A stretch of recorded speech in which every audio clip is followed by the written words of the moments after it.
Assalamualaikum warahmatullahi wabarakatuh. Teman-teman sekalian, kita akan membahas tentang matematika dasar, ya, matematika dasar ini. Jadi, sebagaimana yang sudah saya sampaikan itu tadi, bahwasanya matematika dasar itu kita bagi ada 3 ya, ilmu dasarnya. Yaitu pertama ada aljabar, kemudian plus aritmatika. Yang pertama, kemudian yang kedua ada tentang geometri. Ini geometri baik garis, ruang, dan bidang.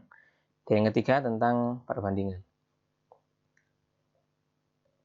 Oke, namun untuk yang perbandingan mungkin tidak kita bahas secara langsung, tapi kita bahas ketika kita menemukan permasalahan, kita menemukan suatu persamaan, ketika kita nanti membahas suatu materi dalam ilmu fisika. Oke, dalam matematika dasar pertama kita bahas yaitu tentang aritmatika. Oke, aritmatika. Sini ya. Aritmatika. Oke, apa yang dibahas dalam aritmatika? Yang dibahas dalam aritmatika pertama, teman-teman harus bisa melakukan operasi namanya penjumlahan. Kebalikannya juga, apalagi? Dan pengurangan. Kemudian selain ini, juga bisa melakukan operasi namanya perkalian. Dan kebalikannya, yaitu pembagian. Kemudian ada lagi, harus dapat melakukan operasi bentuk pangkat. Nah, ini harus tahu. Jadi, 3 hal ini yang minimal bisa adik-adik sekalian untuk mengerti. Nah, dan juga kebalikan dari bentuk pangkat, ini apa? Akar. Akar kuadrat atau akar berapapun. Oke, pertanyaan pertama kita bahas sederhana saja tentang penjumlahan. Penjumlahan ya ada, kalau misalkan ada kita punya A tambahkan B, pasti hasilnya sama dengan B plus A. Penjumlahan bisa kita bolak-balik. Kita contohkan dalam angka. Misalkan kita punya 2, kita tambahkan 3, hasilnya sama dengan 3 tambah 2. Ini kan udah pasti ya. Atau misalkan 2 tambah 3, hasilnya 5. Tapi misalkan kita punya 2 dikurangi 3, ini tidak boleh kita samakan dengan 3 dikurangi 2. Nah, bentuk ini kita melakukan perubahan nilai. Kalau yang atas, ini kita hanya melakukan perubahan bentuk.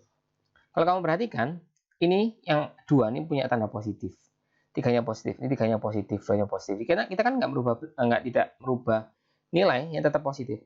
Tapi untuk kasus yang bawah, 2 kurangi 3, 2 ini positif, 3 negatif, ini kita rubah, 3-nya menjadi positif, 2-nya negatif. Ini nggak boleh, ya, tidak berlaku pada proses penjumlahan maupun pengurangan. Oke. Penjumlahan pengurangan udah. Jadi kalau ada A tambah B sama dengan B tambah A. Bisa kita bolak-balik. Nah, kemudian kalau kita punya penjumlahan misalkan 2 ditambahkan min 4. Ini hasilnya berapa? Ini kan tandanya double. Dalam penjumlahan tanda nggak boleh double. Sehingga ini harus kita kalikan dulu. Plus kalikan minus hasilnya minus. Sehingga ketemunya 2 dikurangi 4. Hasilnya negatif 2. Oke. Sehingga di sini kita menemukan namanya aturan perkalian tanda. Nah, kalau ada tanda positif, kita kalikan dengan tanda positif ya. Maka hasilnya pasti tetap ketemu positif. Tanda negatif kita kalikan dengan negatif, hasilnya juga positif. Kalau ada tanda positif, kita kalikan dengan negatif, hasilnya dia pasti negatif. Kalau negatif kita kalikan dengan positif, maka hasilnya juga negatif. Ini tidak hanya berlaku pada perkalian, pada pembagian juga berlaku. Oke. Kemudian ini harus tahu ya, ini biasanya kita pelajari dalam garis bilangan. 0, garis bilangan bilangan bulat ya, min 1, min 2, min 3, min 4, begitu seterusnya. Juga sama, 1, 2, 3, 4, 5. Misalkan 2 tadi kurangi 4, berarti 2 kan dari sini. Dikurangi 4, berarti ke kiri 4 kali. 1, 2, 3, 4, artinya minus 2. Oke, ini tentang penjumlahan pengurangan dan perkalian pembagian, saya harap tidak ada masalah. Untuk perkalian dan pembagian sendiri ya, maka yang harus kalian ketahui, harus hafal ya, hafal perkalian mulai 1 dikali 1 sampai 10 dikali 10. Minimal ini sudah hafal semuanya. Untuk perkalian dan pembagiannya, sehingga kebalikannya berlaku. Misalkan 2 kita kalikan 3 sama dengan 12. Nah, kamu juga harus paham, kalau 12 kita bagi 3, 2 kali kan 4 maksud saya. 2 kali 4 sama dengan 12, sehingga 12 bagi 3 sama dengan 4. Bagaimana proses bolak-baliknya, teman-teman semuanya juga harus paham. Kemudian juga harus hafal juga, ya, hafal juga model ini, bentuk pangkat. Mulai 1 pangkat 1 sampai ya paling enggak 10 pangkat, 1 pangkat 2 ya, hafal perpangkatannya. 1 kuadrat sampai 10 kuadrat, ini hafal. Kemudian yang sering keluar biasanya angka-angka tertentu yang sering keluar, contohnya 12 kuadrat, 15 kuadrat, 20 kuadrat, kemudian 25 kuadrat, dan lain sebagainya. Ini juga sering keluar. Ini harus hafal. Dan tidak saya bahas bagaimana cara menghafalkannya. Ini di SD paling nggak kan teman-teman semua udah ngerti ini. Kemudian yang saya bahas lebih rinci ini di bentuk pangkat dan akar. Oke, di bentuk pangkat.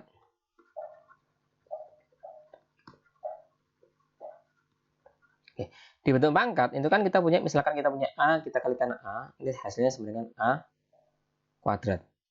Ya. Nah, kita punya rumus ya.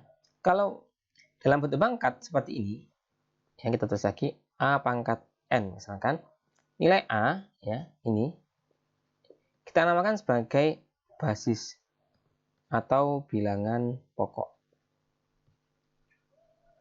Kemudian untuk N ini kita namakan sebagai bilangan pangkat. Aturannya seperti ini. Kalau kita punya A pangkat N, oke, ini aturan pertama ya. Kita kalikan dengan A pangkat M, basisnya sama. Ini jawabannya sama dengan A pangkat N ditambahkan M. Mudah sekali kan? Oke, pembuktiannya kita bahas di sini. Misalkan kita punya 2 pangkat 2, kita kalikan dengan 2 pangkat 3, sama dengan 2 pangkat 2 tambah 3, atau sama dengan 2 pangkat 5. Mudah kan? Nah, pembuktiannya 2 pangkat 2 kan nilainya 2 kalikan 2. Dikalikan ya. 2 pangkat 3 berarti kan 2 kalikan 2 kalikan 2. Sama dengan 2, 3, 4, 5. Ini 2 pangkat 5. Oke, ini sama.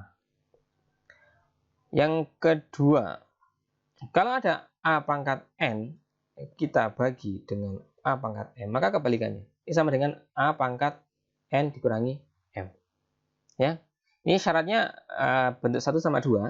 Ini syaratnya basisnya harus sama.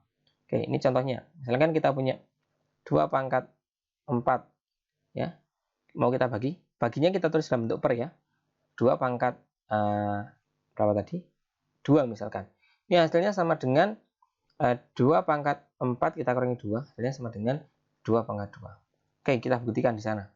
2 pangkat 4 bisa kita tulis 2 dikalikan 2 dikalikan 2 dikalikan 2, 4 kali, kita bagi 2 pangkat 2 sama dengan 2 kalikan 2, ini kan boleh kita coret ya, 2 kalikan 2 ketemunya ya 2 pangkat 2. Oke, bentuk ini sama kayak bentuk ini. Yang ketiga, kalau kita punya pangkat A, bilangan A ya, A pangkat N, kita pangkatkan lagi dengan M. Ini sama dengan kita punya A pangkat N dikalikan M. Jadi kalau bilangan pangkat kita pangkatin, sama kayak pangkatnya kita kali. Oke, contohnya, kita punya 2 pangkat 2, kita pangkatin 3. Jadi kan jawabannya sama dengan 2 pangkat 2 kalikan 3. Kemudian sama dengan 2 pangkat 6. Oke, kita buktikan. 2 pangkat 2, 2 kuadrat pangkat 3. Berarti kan sama dengan 2 pangkat 2 dikalikan 2 pangkat 2 dikalikan 2 pangkat 2. Ini sama dengan berapa? Ini kan aturan yang pertama. Basisnya udah sama terus dikaliin. Tinggal 2, 2 tambah 2 tambah 2. Ini kan sama dengan 2 pangkat 6. Bentuk ini juga menghasilkan nilai yang sama. Oke. Kemudian ada bentuk keempat. Bentuk keempat kalau kita punya misalkan A kita kalikan B, kalinya satu titik ya, biar nggak rancu dengan X nanti. Oh, tapi yang atas tadi kali, oke nggak apa-apa. A kalikan B, oke sebentar, biar sama. A dikalikan B pangkat N, ini sama dengan A pangkat N kita kali dengan B pangkat N. Nah, pembuktiannya bagaimana? Misalkan kita punya gini, 2 kalikan 3, kita pangkatkan dengan 2. Ini sama dengan 2 pangkat 2 dikalikan 3 pangkat 2. Oke, kita buktikan. 2 kali 3 berapa ini? 6. 6 pangkat 2 sama dengan 2 pangkat 2, 4. Dikalikan 3 pangkat 2, 9. 6 kuadrat nilainya 36. 4 kali 9, 36. Aduh, saya sesuaikan. Ini aturan yang keempat. Yang kelima, yang terakhir ya, aturan pangkat yang terakhir. Kalau kita punya kebalikannya, A per B, kita pangkatin N. Ini sama dengan A pangkat N per B pangkat N. Oke. Oke, contohnya di sini.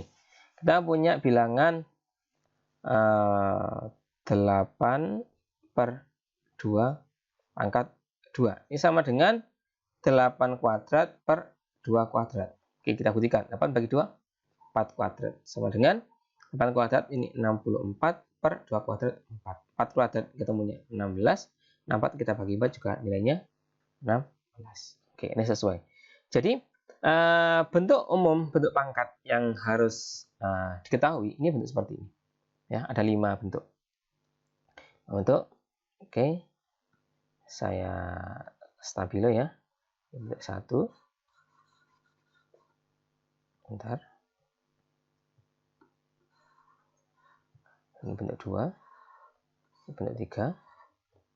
Bentuk 4. Ini bentuk 5. Oke, ini bentuk bilangan pangkat. Kemudian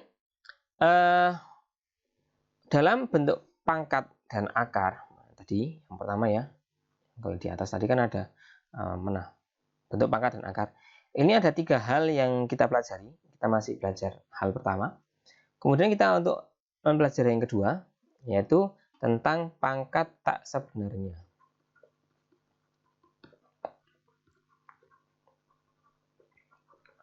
Pangkat tak sebenarnya itu bagaimana?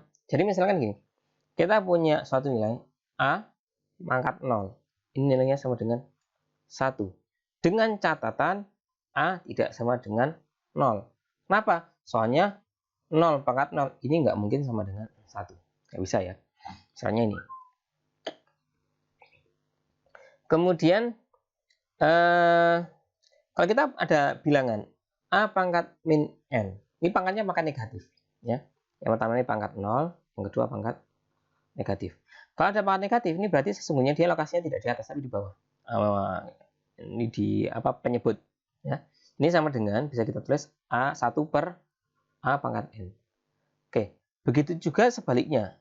Kalau kita punya 1 per A pangkat min N, berarti sesungguhnya dia nilainya A pangkat N di atas. Aplikasinya seperti apa? Misalkan kita punya gini, 0,004. 0,004 ini kan sama dengan 4 per 1000 ya. Sama dengan 4 per 10 pangkat 3. Sama dengan 4 kali 10 pangkat min 3. Jadi kalau ada 4 kali 10 pangkat min 3, ini sama dengan tentunya seperti ini. Ya, ke belakang. Ya, kalau min 3, ini komanya pindah ke belakang. Sebaliknya kalau kita punya 4000, ini kan sama dengan 4 kita kalikan 1000. Sama dengan 4 kalikan 10 pangkat 3. Ya kan? Ini bisa kita tulis menjadi 4 per 10 pangkat min 3. Ini boleh. Ya, ke bawah tapi. Jadi, kesimpulannya dari hal ini, ya, kalau punya angka, kita punya angka misalkan 0,0008, ini bisa kita tulis menjadi 8 kali 10 pangkat min berapa ini? 1, 2, 3, 4. Berarti min 4. Begitu. Atau misalkan kita punya angka 600. Sama dengan 6 kali 10 pangkat 2. Kenapa kita perlu belajar nilai seperti ini? Karena dalam fisika, kita nanti yang kita hitung bukan angka yang kecil. Suatu ketika kita akan menghitung angka yang besar. Contoh angka yang besar, misalkan gini. Muatan elektron. Elektron ya. Ada elektron, ya kalau kami ingat ada atom, ada neutron, ya. Neutron, ada proton yang plus itu. Ada yang muter itu, elektron, min. Ya. Nah, satu elektron ini muatannya berapa? Ini diketahui muatan satu elektron E sama dengan minus ya, elektron minus ya, 1,6 kali 10 pangkat min 19 kolom. Ini kalau kita bikin bentuk komanya, ini pindah ke kiri 19 kali. 1, 2, berarti 0,1, 2, 3, 4, 5, 6, 7, 8, 9, 10, 11, 12, 13, 14, 15, 16, 17, 18, 16 kolom. Ada minusnya ya. Kita hitung ya. 1, 2, 3, 4, 5, 6, 7, 8, 9, 10, 11, 12, 13, 14, 15, 16, 17, 18, 19. Oke, bentuknya menjadi seperti ini. Nah, kalau kamu melakukan perhitungan dengan seperti ini, kamu hitung biasa tanpa bentuk eksponen atau bentuk pangkat seperti ini. Jadi nama lainnya bentuk pangkat, bentuk eksponen ya. Ya, kamu akan sangat kesulitan sekali. Nah, contohnya lagi, nah ini kan yang 0, misalkan kecepatan cahaya, sini lagi kecepatan cahaya. Itu nilainya sama dengan 3 kali 10 pangkat 8 meter per sekon. Ini cahaya. 3 kali 10 pangkat 8 meter per sekon. Berarti berapa? 3 nolnya 8. 1, 2, 3, 4, 5, 6, 7, 8. Ini berapa ini? Nah, ini 300 juta meter per sekon. Ya, bisa kita tulis 300 ya, juta meter per sekon. Atau kalau kita bikin kilo, ini kan kilo, 300.000 ya. 300.000 kilometer per sekon. Ini kecepatan cahaya. Nah, kalau kamu ngitungnya tetap seperti ini, akan sangat kesulitan sekali. Sehingga kita membutuhkan bentuk pangkat tak sebenarnya dan aturan pangkat yang saya jelaskan di atas tadi untuk memudahkan dalam perhitungan. Oke, ini saya stabilo bentuk pangkat tak sebenarnya kita pakai ya. Ini aturannya. Kemudian yang ketiga. Yang ketiga ini bentuk akar. Bentuk akar sendiri ini jarang kita gunakan, tapi tetap saya tunjukkan ya. Bentuk akar. Oke, aturan dalam bentuk akar itu misalkan gini. Kita punya akar n, jangan n, a kan biasanya ya. A pangkat n. Akar pangkat m dari a pangkat n. Ini sama dengan a pangkat n per m. Ya. Jadi n-nya ini kan m-nya di atas, n-nya di bawah. Kalau kita hilangkan akarnya, bentuknya berubah. Contoh, ya. Contoh misalkan kita punya akar pangkat 8, kode banget, akar pangkat 3. Akar pangkat 3 dari 8. Ini sama kayak nilainya 8 pangkat 1 per 3. Soalnya ini kan ada satunya di sini. Berarti sama dengan 8 ini kan kalau kita rubah ke basis terkecilnya sama dengan 2 pangkat 3 dipangkatin 1 per 3. Kan bahkan kita pangkatin pakai aturan yang ketiga tadi, ini kan dikalikan. Sehingga 3 dikalikan sepertiga nilainya 2. Kan akar pangkat 8, akar pangkat 3 dari 8 kan 3. Akar pangkat 3 dari 8 kan nilainya 2. Atau misalkan ada lagi, ya, akar 4. Ini berapa? Sama dengan 4 pangkat setengah. Kan 4-nya 1. Ini kan kalau nggak ada tulisan nanti kita anggap 2. Ya. Ini sama dengan 2 pangkat 2 dipangkatin setengah sama dengan 2. Ini bentuk akar. Kemudian aturan lain dalam bentuk akar, misalkan kita punya ini. A akar P ditambahkan plus minus ya. B akar P. Ini hasilnya sama dengan A ya plus minus B, kemudian di sini akar P. Jadi tinggal kita jumlahkan aja. Contohnya kalau kita punya 2 akar 4 ya. Bukan, kalau akar 4 nanti bisa keluar nanti. 2 akar 3 ditambahkan 5 akar 3. Hasilnya bisa nih. Jadi dianggap kayak variabel ya, dianggap kayak huruf kayak 2A tambah 5A gitu.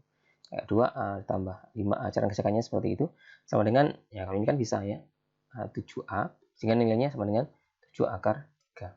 Tapi misalkan kita punya 2 akar 12 tambah 3 akar 3. Ini kan nggak sama. Kalau nggak sama kan nggak bisa. Misalkan kayak 2B tambah 3A. Ini kan nggak bisa kita jumlahin. 2 bebek tambah 3 apel. Ini nggak bisa kita jumlahin. Sehingga biar bisa kita operasikan, maka ini kita rubah dulu. Ini kan 12 kalau kita pecah dalamnya kan ada akar 4 kalikan 3. 4 kan bisa keluar jadi 2. Sehingga 2 dikalikan 2-nya ini ya. Terus keluarnya 4 jadi 2. Akar 3 tambah 3 akar 3. Ini ketemunya 4 akar 3 tambahkan 3 akar 3. 4 tambah 3 ketemunya baru bisa nilainya 7 akar 3. Ini berlaku untuk penjumlahan dan pengurangan. Berikutnya kalau perkalian, misalkan A akar P ya. kita kalikan B akar Q. Nah, kalau perkalian ini langsung A kalikan B, hasilnya kita kalikan akar P dikalikan akar Q. Gini, atau gini aja, akar P kalikan Q, seperti ini. Ya, pembagian juga sama. A akar P kita bagi B akar Q sama dengan A per B akar P per Q. Oke, seperti itu. Nah, kalau dalam perhitungan, contoh dalam bentuk angka, misalkan 2 akar 3 dikalikan 4 akar 5 sama dengan, ya 2 kalikan 4, luar kali luar dalam peribar dalam. 2 kalikan 4 nilainya 8, akar 3 kalikan 5, akar 15. Seperti itu. Kalau misalkan sama ya, 2 akar 3 kalikan 2 akar 3. Langsung 2 kali 2 apa? 4. Akar 3 kali akar 3, ya 3. Akar 3 kali akar 3 kan akar 9. Akar 9 3. Ya udah nilainya 12 langsung. Oke, perlu diingat kalau kita punya misalkan akar A kuadrat sama dengan tetap A. Ya. Kenapa? Soalnya kalau kita bikin ya, akar A kuadrat ini kan sama dengan A pangkat setengah, kita kalikan 2. Ini kan nilainya 1, tetap A. Jadi misalkan akar 201 ini, kita kalikan akar 201. Ini kan bentuk akar 201 kuadrat, sama dengan langsung 201. Oke, ini tentang bentuk akar, aturan-aturan yang perlu dipahami. Pertama yang di sini, ya. Kemudian ini penjumlahan, kemudian perkalian, dan pembagian. Oke, dan tambahan bentuk ini tadi. Oke, ada 1, 2, 3, 4, 5. Oke, saya tulis dulu angkanya. 1, 2, 3, 4, 5. Biar nggak kebalik. Oke, ini materi pertama tentang aritmatika dan aljabar. Tapi belum masuk aljabar, ini masih aritmatika aja. Jadi aritmatika ada beberapa hal yang memang harus kita ketahui. Dan tadi diantaranya ada penjumlahan dan pengurangan. Ini sudah kita bahas. Termasuk bentuk minus ya, hati-hati ya. Kemudian perkalian sama pembagian. Kemudian bentuk pangkat dan akar. Kalau dua hal ini sudah di SD sudah dibahas semuanya, ya, baik perkalian pembagian plus sama minus bisa, penjumlahan pengurangan plus minus ini kan sudah dibahas, dan jadi harus bisa membayangkan bentuk dari garis bilangan itu sendiri. Oke, itu tentang dasar aritmatika. Berikutnya akan saya terangkan tentang bentuk aljabar. Terima kasih, saya akhiri. Assalamualaikum warahmatullahi wabarakatuh.